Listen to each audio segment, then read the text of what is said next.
Now, with that being said, if everything goes to fruition, then hopefully it'll look like this.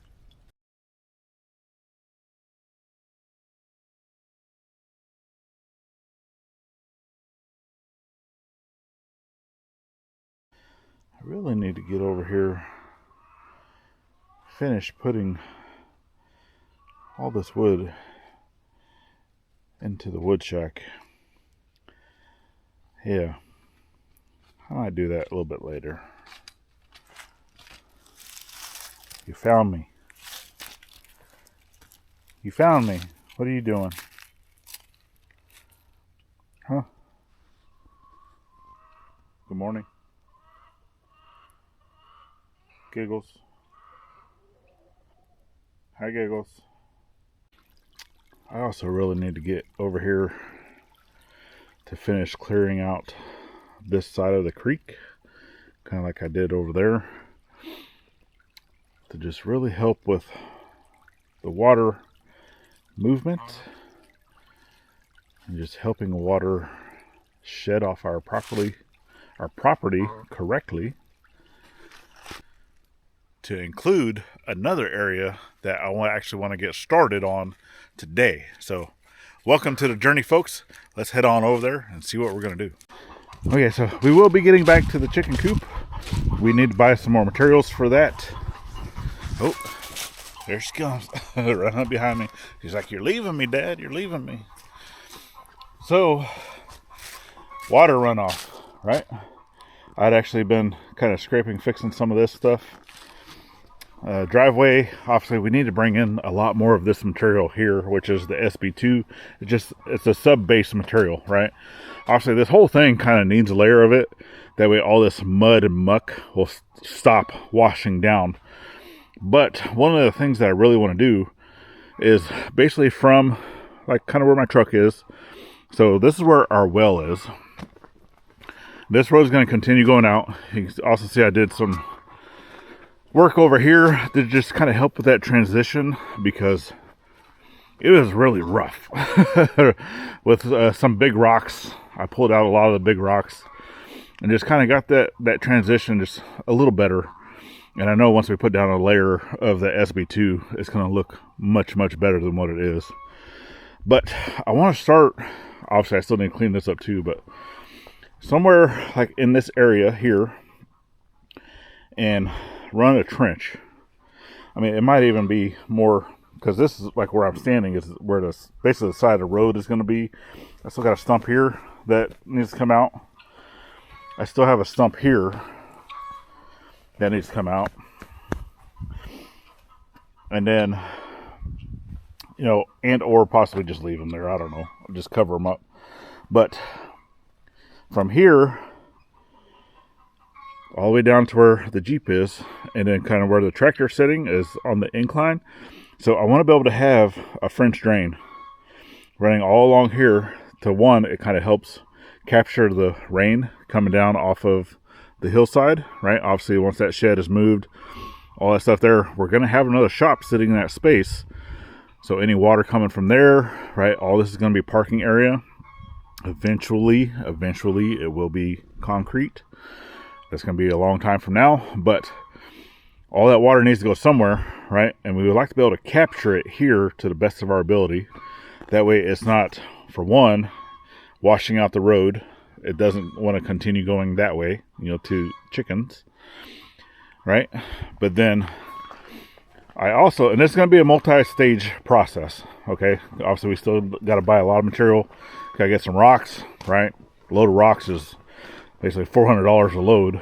And then I also need to get all the drainage tile, all that good stuff, right? And then I also need to cut this in a little better, because this is still going to be elevated land. Okay, we're going to have that shed over here on a slab, right? And then addition to that, and then the other shop that we're going to be building goes pretty close to where the end of that concrete is, all the way to about in here somewhere, roughly where the stump is, right? So that's overall how long it's going to be. And then, because right now that slab, I don't know, it might even be just the length of what that slab is, currently, but that's not staying there because we want to lower the ground down further. Right, but I also need to be able to contain this little wall right here, right, and then be able to have drainage behind it. So, but also got to stay at least 2 feet away from the power pole over here. So, but I can still take off, you know, another good 2 foot worth of material here, and then I need to be able to see of where, because we want to be able to build a type of retaining wall. I'm gonna get to that here in a second, but I need to build a retaining wall, and then we're gonna have still the area. We still want to do a carport here on the side of the house, right? Either it's gonna be a pass through or not. I don't know yet. I think I'd rather just have like a storage thing in the back, and or possibly, you know, just a solid wall on the back side, you know, just kind of closing this whole thing off, because a lot of our weather comes from that direction. All right, so but this area right here, phase 1, I can kind of get started on now, right? Obviously I don't have the backhoe on the tractor. I had taken that off to do that, but I think I can do a lot of the stuff I need to do here, kind of cleaning this up without the backhoe, just using the bucket. Just kind of coming and scraping this down a little bit. Obviously all this stuff is really wet right now, and I'm not trying to make, you know, super heavy big ruts in anything. And, you know, because you can kind of already see that this is a low-lying area right here, and that's kind of what we're trying to prevent. So I know it's right in this area, pretty close to where the tractor is, and even back here, that there's actually underground water there, and it comes out right in this area, and that's why that kind of puddles up and just stays like that. So I want to be able to capture that into a drain, into, you know, basically the French drain type of situation. But starting basically where the power pole is, kind of into the house, it come back this way. It's about here. There'll be a T. Another line will go back that way, like what we talked about. But then I want to be able to run basically all the way from here down to the creek. You know, just, and not necessarily, I mean, it doesn't have to end at the creek, because in that area where we were by the wood, the ground actually goes back up again. And I want to be able to push all that ground into the creek to where the land will just continually slope to the creek. But before I can do that, I need to fix all that area over there of the creek, and I'm not ready to do that just yet, right? But I'm gonna go ahead and start doing some planning, getting some measurements, and showing y'all what are we using to build this little wall right here. Well, let's go find out.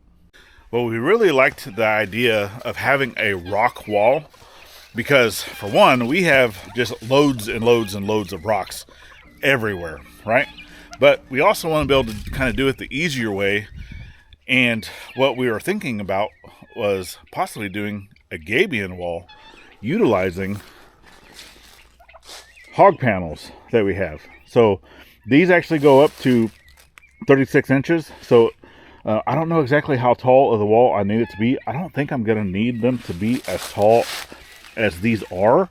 But if I needed to, because what I like about the hog panels is that down at the bottom, the wires are closer together, and then it gets bigger up here at the top. So I would actually make this the bottom, because I'd have bigger rocks at the bottom. But if I need to be able to cut this as well, I'm cutting out the bigger section and not the smaller section. So I think that's what we're going to go with. Right now I have, how many of these do I have? 3. I have 3 here, and then I'm still kind of using one as a wall over here, but I do have 4 of these panels. I mean, I can go get more, but right now, like I said, we're in a planning phase. So yeah, I have this one here. This one's gonna be shorter though, because we actually had cut it for a gate, right? This little gate. So, but I also don't know exactly how wide I need that to be. So let's go ahead and go break out some tools, some measuring stuff, and see just how much or how tall I need this to be, along with how wide do I want it to be. Well, it really depends on how tall it needs to be, of how wide I need to make it. So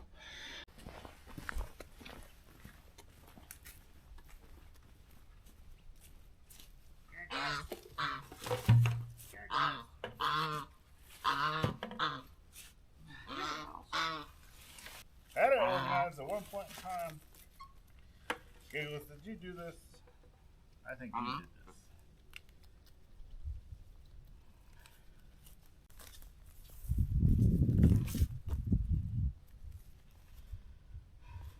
This is why I want a laser transom. I don't have to do this no more.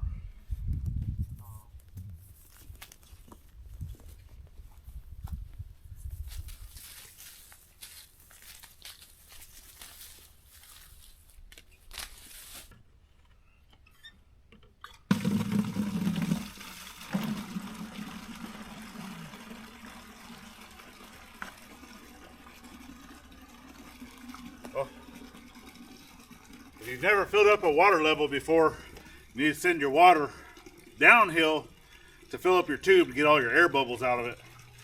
So I'm gonna start going that way.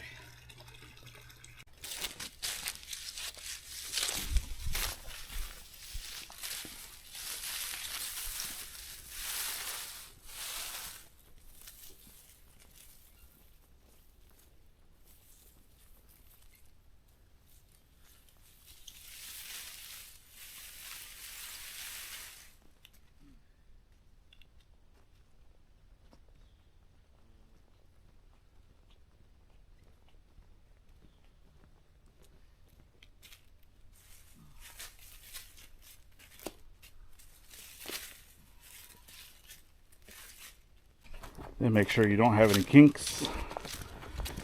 No kinks. Water's not going to run yet because I don't have it open. So, looks like I don't have any kinks. Bring this downhill.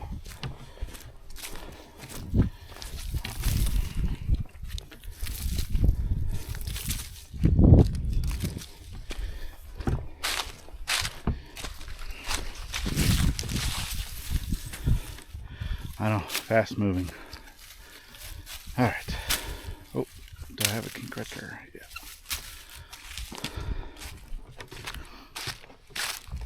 Oh. Okay. And then to get your water flowing, open up your cap.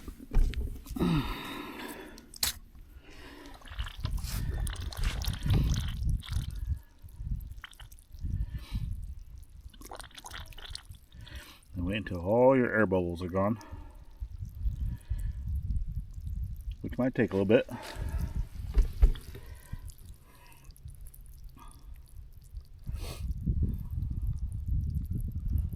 Depending on how long your line is.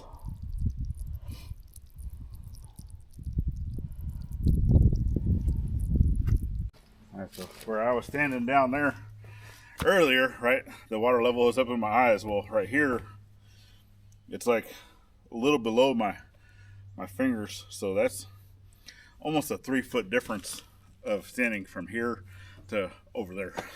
All right, but this still has plenty of water in it, so let's move it over to location, and let's see what our elevation is of how tall do we need to build the cage for our Gabion wool. It's kind of cold, so I don't want to spill it on myself.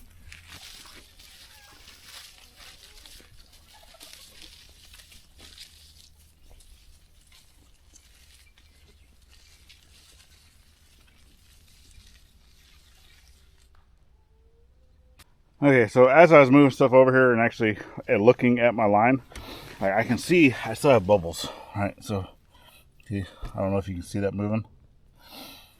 So bubbles in your line is going to affect how this thing works, right? You won't be very accurate.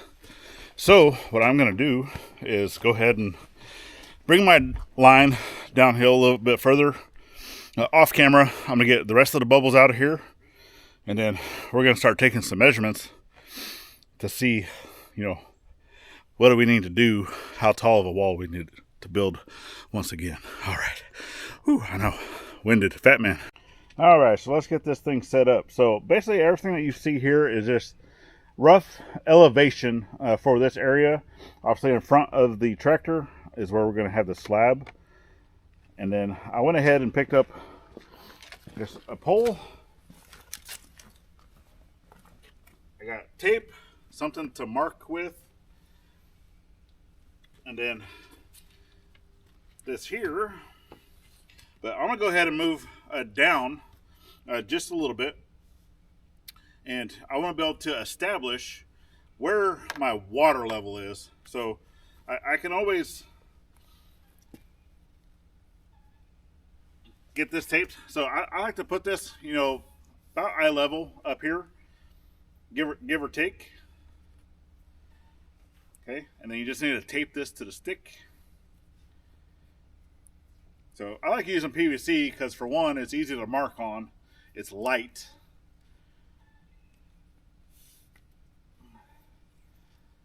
So I put this up about my height, give or take. As long as you can still reach it, that's all that matters, because you need to be able to open it and close it.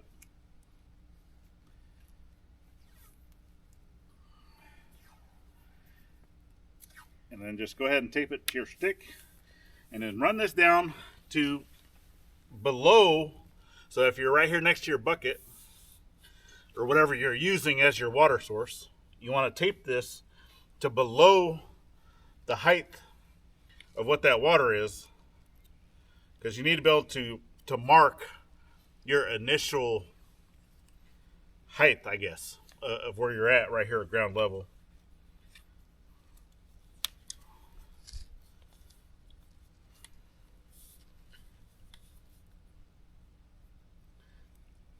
Try to keep your line as fairly straight as possible.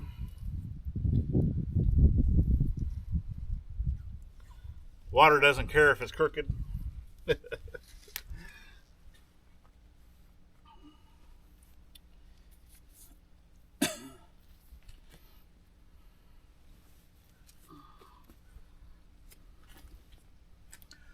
right, now I'm going to open this up.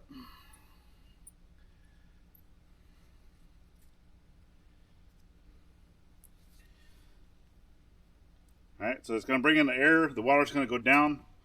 Just let it settle.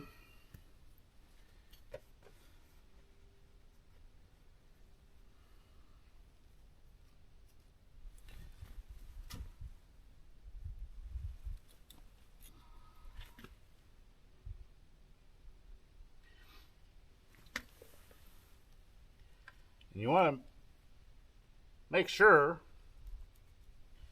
that those look the same. All right, so my black line of where it's on my pole, I can see that it's matching the water that's in my bucket. So that lets me know that I have all the air out and that now it's basically calibrated, right?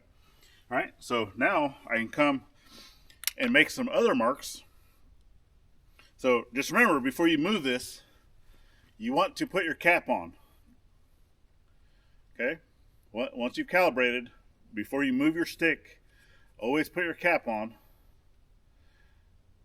All right? Boom. And then now, I go take some measurements. So first I'm going to do of like where my slab is going to sit, and then try to get the rough estimate of ground level where my slab is going to be. And then I'm going to go over, because even though I'm doing a slab, I really don't want the surrounding area. I mean, I'll put dirt up, to build so it's sloping down, but I still want the ground to slope away from the slab. So as long as I'm not higher than what the ground is where my slab's going to be, that's what I'm looking for. All right.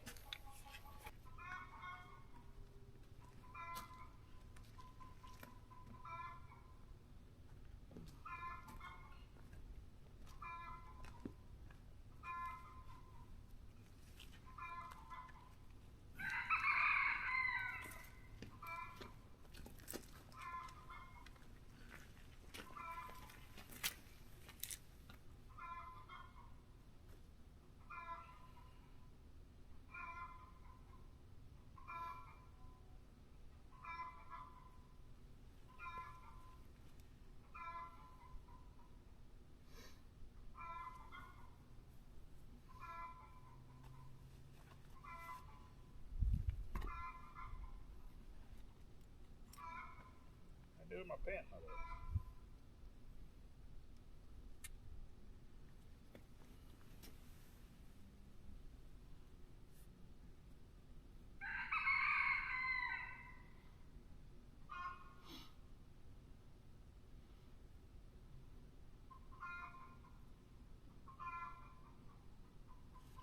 All right, then I mark it, label it, then we move on and start taking other measurements.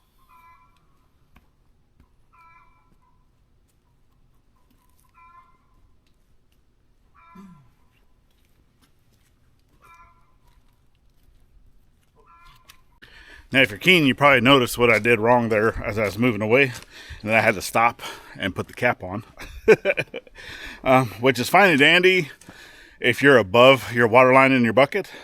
Really, all you're doing with that is you're introducing air into your system, but you can still get that air out again. But just remember, if you're below your bucket and you forget to do that, and water comes out of the system, any bit, even if it's one drop, that will change the calibration, right? So you have to come back up to the top and recalibrate a new mark, because that's how you're kind of getting, that's your baseline, right, of measurements for everything else. So yeah.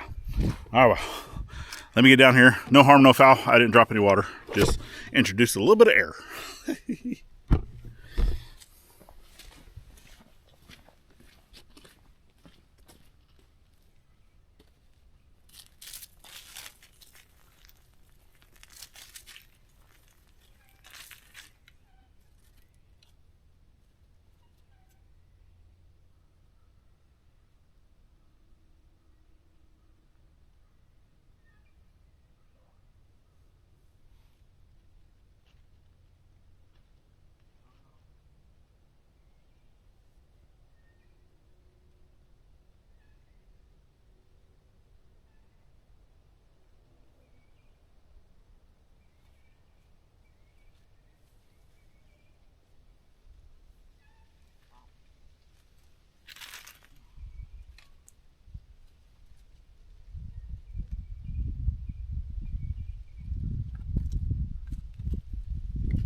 All right, so now once you have your measurements, so basically down here was my slab reference, And then this is at the top of the hill.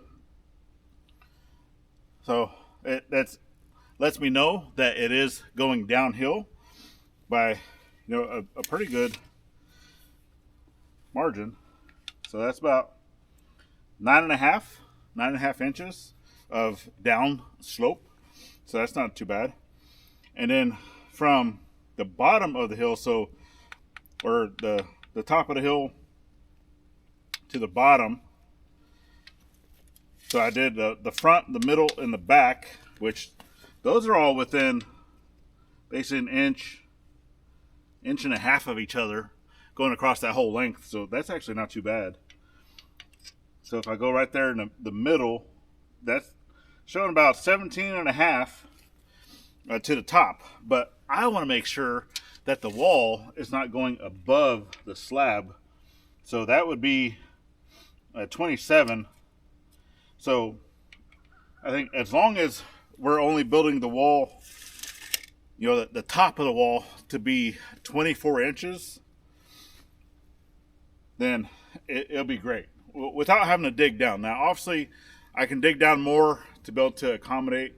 We're going to have to dig a little bit anyway because I want to be able to put rock and stuff like that at the bottom and whatnot, be able to set the Gabion wall down.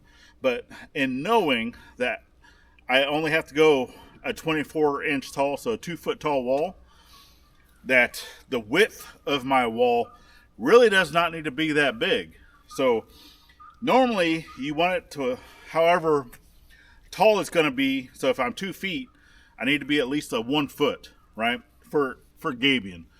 Now, some of these bigger rocks that I have, I think that I might even go a little bit bigger. But what I do know of what we'd already talked about, I want to be able to put a carport over here. So now I need to measure from the house over to see how big of an area, because we want at least a 16, the 16-foot carport, give or take, maybe an 18. And I know I've already measured this, but I don't really remember what it was. So I'm going to go measure now from the house over and just see, how wide of a wall can I make without having to move a lot of extra dirt. So let's go do that next.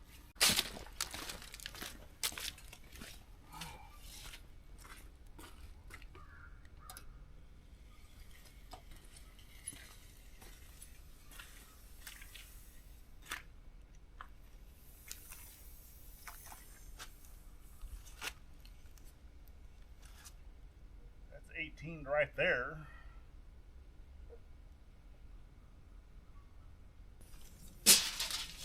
Not bad.